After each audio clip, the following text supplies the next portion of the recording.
Բարև ձեզ։ Արևմտյան Հայաստանի հեռուստաընկերության հերթական լուրերն են։ Երիզա, հայոց սրբավայրի ավիրումը եւ բնակրաված երկրի վկան։ Ադրբեջանի մեջ հրապարակված է այսպես կոչված Զանգեզուրի միջանցքի քարտեզը, Վարուժան Քեղամյան։ Շեղում բացառված է Սաշուր Քալաշյան։ Ախտամարի փրկության պատմությունը Յաշար Քեմալի խոսքով։ Զաբել Բոյաջյանի ժառանգությունը թվայնացվեցավ Թուրբաջյան ընտանիքի աջակցությամբ։ Ինչ են կխուսափեն Արևելյան Հայաստանի Հանրապետության իշխանությունները։ Հատուշահ լրացված վկայություն հայկական լեռնաշխարհի քաղաքակրթական առանցքության մասին։ Աշոտ Հարությունյան։ Փարիզի մեջ բացված է հրապարակը կոմպոզիտոր եւ խմբավար Գարբիս Ապրիկյանի անունով։ Երկրի բռնակրավման եւ ասկիմը մեծ մասի բնաճնչման բարձ վկայություն, որով այսօր ալ գհբարդանան իբրև իրենց հայ անվանող մեկ ստվար զանգված եւ հոտ Կուրմ Հարութ Արաքելյան, հին հայոց տաճարները։ Ելան սահմանագից Եղեղյաց քավարը եւ այնտեղ թևերը հայոց թագավորներուն մեծ եւ ֆուն մեհյաններուն, պաշտամունքի վայրերուն, Էրիզա քավարի Անահիդի մեհյանին մեջ։ Դարձի եկած զորքերով այնտեղ հասածները Սուրբ Գրիգոր թագավորին հետ փշեցին Անահիդ Տիցուհու ոսկի արձանը, ամբողջ վայրը կանտեցին, փճատուցին, ոսկին եւ արձատը գողոպտեցին։ Թերքակետ Վարուժան Քեղամյան հայտնած է, թե Ադրբեջանի մեջ հրապարակված է Զանգեզուրի միջանցքի քարտեզը Հայաստանի դեղանուններու թրքացված տարբերակներով եւ առանց սահմանային նշաններու։ Միաժամանակ թերքական Օդա TV-ն հաղորդած է, թե Սյունիքեն Փաշին մգրնա անցնել թուրք-ադրբեջանական վերահսկողության տակ։ Քեղամյան կնշե, թե Թուրքիա եւ Ադրբեջանի մեջ աշխուժ գերբով կպատրաստվին այսպես կոչված միջանցքին բացման, զայն դարձնելով պետական քաղաքականության եւ հասարակական բանջի մաս։ Հայրոց ցեղասպանության հուշահամալիրի վերանորոգման աշխատանքներուն շուրջ մտահոգությունները կշարունակվին։ Ճարտարապետ Անահիտ Արխանյան նշած է, թե շեղումներ կկատարվին նախագիծեն, սակայն համահեղինակ Սաշուր Քալաշյան վստահեցուցած է, թե ովևէ փոփոխություն չլար։ Անոր խոսքով հուշահամալիրը վերանորոգումեն յետ ամբողջովին պիտի պահպանե իր նախնական ցևը եւ շեղումներ անգամ քարերու չափերուն մեջ չեն լար։ Աշխատանքները կկատարվին մանրակրկիտ կերպով։ Անոնց մեկ մասը պիտի ավարտի այս տարի, իսկ մյուսը հաջորդին։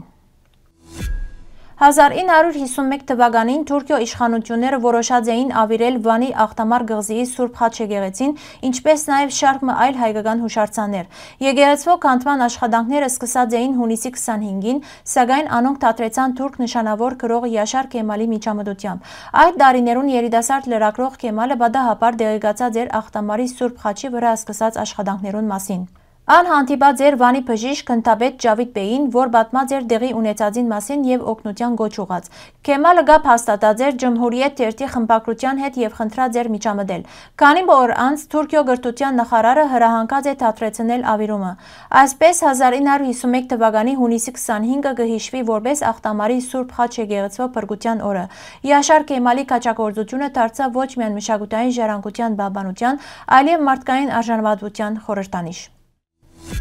Տորոնտոյի Զորյան հաստատությունը հայտարարեց իր արժեքավոր Զաբել Բոյաջյանի հավաքածոյին թվայնացման ավարտը Փիթեր Թուրբաջյանի եւ անոր ընտանիքին բարերար աջակցության շնորհիվ։ Թուրբաջյանը իբրև հետազոտող նախաձեռնած է հավաքածոյին թվայնացումը զայն հասանելի դարձնելով ոչ միայն իրեն, այլև ապակա հետազոտողներուն։ Զաբել Բոյաջյան ծնած է 1873 թվականին Դիարբեկիրի մեջ։ Անոր հայրը Թովմաս Բոյաջյան եղած է բրիտանական փոխհյուպատոս եւ Դիարբեկիրի փողոքական եկեղեցու առաջնորդ։ Հետագային Զաբելը փոխադրված է Անգլիա, ուսանած է բարձակույն արվեստի դպրոցին մեջ եւ դարձած ջանցված նկարիչ, գրող եւ բանաստեղծ։ Անոր ամենահայտնի գործերեն մեկը հայկական առասպելներ եւ բանաստեղծություններ ժողովածուն ներկայացուցած է հայկական թարավոր ավանդություններն ու պատմությունները անգլիախոս հանրության։ Բոյաջյանի արվեստն ու քրական ժառանգությունը մեծ արժեք ունին ոչ միայն հայ մշակույթի, այլև հայաբահբանման դեսանգնեն, արդացոլելով Օսմանյան շրջանի հայերու եւ անգլիական սփյուռքի կյանքը։ Հավաքածուն կներառե ցերակիրներ, գեղանկարներ,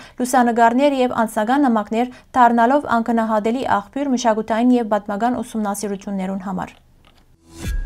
Արևելյան Հայաստանի ազգային ժողովի քննիչ հանձնաժողովը ավարտած է 44-օրյա պատերազմին հանգամանքներու ուսումնասիրությունը, կազմելով 215 էջե բաղկացած քաղաքնի զեկույցը, որ պիտի չհրապարակվի։ Ալեն Սիմոնյան փաստաթուղթը ազգային ժողովի քաղաքնի բաժին ղրկած է ժամկետներու խախտման պատճառաբանությամբ։ Ընդդիմությունն ու փորձագետները քննադատած են որոշումը զայն համարելով քաղաքական հաշիվ եւ թափանցիկության բացակայություն։ Զեկույցին ցանոթացած Քեղամ Մանուկյան նշած է, թե այնտեղ հարցադրումներ կան նաեւ Փաշինյանի որոշումներուն վերաբերյալ։ Ռազմական փորձագետ Էդուարդ Արաքելյանի խոսքով զեկույցը չհրաբարակելը կգրնա երկարաժամկետ վնաս հասցնել պետության համագարկային վստահության։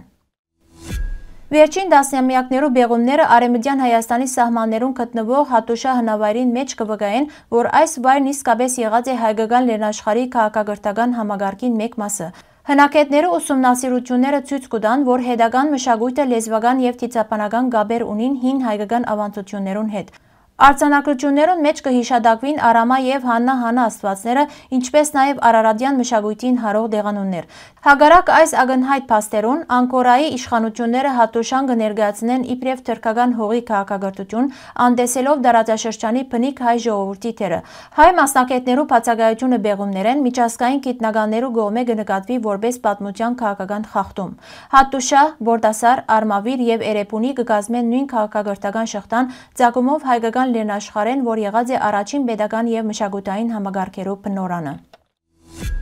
Հոկտեմբեր 15-ին Փարիզի 9-րդ թաղամասին մեջ տեղի ունեցավ ֆրանսահայ նշանավոր կոմպոզիտոր եւ խմբավար Գարբիս Ապրիկյանի անունը գրող հրաբարակի բացման արարողությունը նվիրված երաժշտագետին մահվան առաջին դարելիցին։ Միջոցառման մասնակցեցան Ֆրանսիայի մեջ Հայաստանի տեսփան Արման Խաչատրյան, ինչպես նաեւ Փարիզի քաղաքային իշխանություններու եւ Ֆրանսահայ համայնքի ներկայացուցիչներ։ Տեսփանը շնորհակալություն հայտնեց նախաձեռնության հեղինակներուն, շեշտելով Ապրիկյանի մեծ վաստակը հայ եւ ֆրանսական երաժշտական մշակույթի դարացման գործին մեջ։